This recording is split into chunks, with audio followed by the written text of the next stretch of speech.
경건하게 살려고 하면 박해를 받습니다. 창세기 37장 3절 말씀입니다.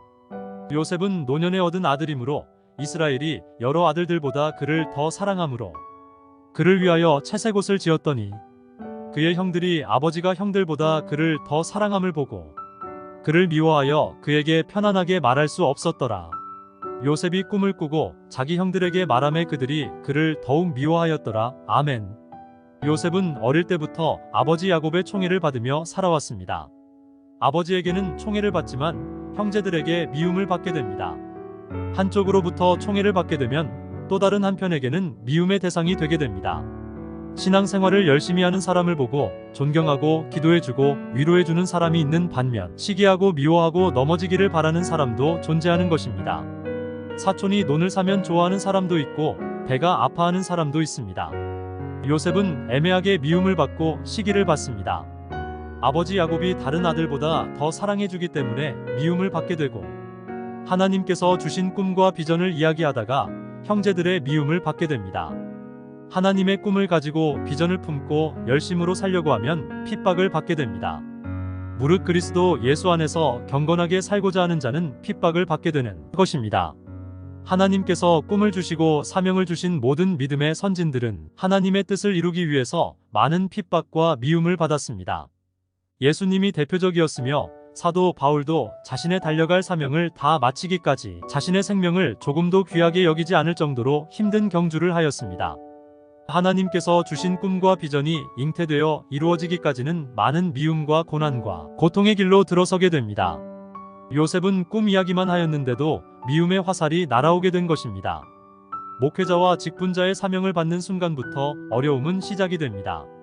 성도로서의 부르심을 받는 순간부터 세상에서 친하게 지내던 사람들과 멀어지게 됩니다. 요셉은 하나님께서 주신 꿈과 비전을 가지고 아버지와 형들에게 이야기할 필요가 없었습니다. 하나님의 꿈에 대해서 알지 못하는 사람에게 하나님의 꿈을 이야기하게 되면 미움만 받게 됩니다. 요셉은 하나님께서 주신 꿈을 꾸고 난 뒤부터 형제들의 미움을 받게 됩니다. 주님의 일을 하게 되면 어려움과 핍박과 자신과의 싸움은 당연하게 따라오는 것입니다. 핍박을 받을 각오를 하고 해야 합니다. 교회에서 봉사하는 것조차 사단의 방해가 있다는 사실을 알고 해야지만 포기하지 않고 해나갈 수 있습니다.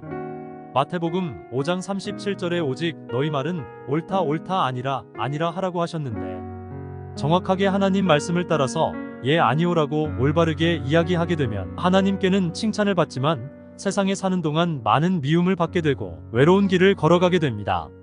요셉은 하나님께서 주신 꿈을 이야기하므로 형제뿐만 아니라 아버지인 야곱에게도 꾸지람을 받게 됩니다.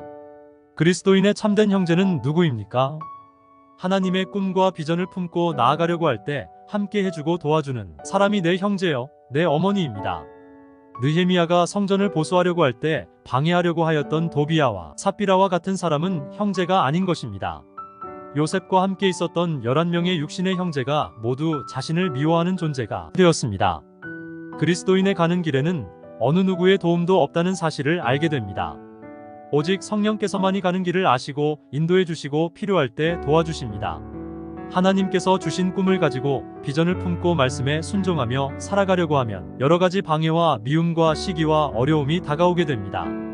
그러나 성령님께서 끝까지 도와주시고 주신 꿈을 성취하도록 도와주시기 때문에 승리의 삶을 살아갈 수 있다는 귀한 깨달음을 주심에 감사를 올려드리는 아침입니다. 아멘.